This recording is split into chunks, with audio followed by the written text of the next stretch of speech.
Sa number 2, Subong nga adlaw, ginadumdum ang second death anniversary ni anay Negros Oriental Governor Roel Degamo. Pila ka mga aktibidad ginpatigayon.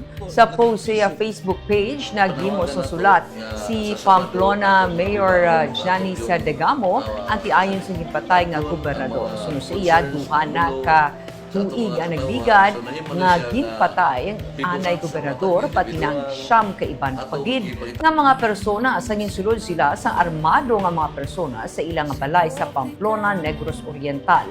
Para kay Mayor Degamo, masakit sa gihapon batunon ang natabo pero kaupod niya ang libo-libo nga mga nagasuporta sa anay gobernador nga padayon nga nagapangamuyo para sa hustisya. Nagapasalamat siya sa tanan nga nagasuporta sa ilang nga pamilya.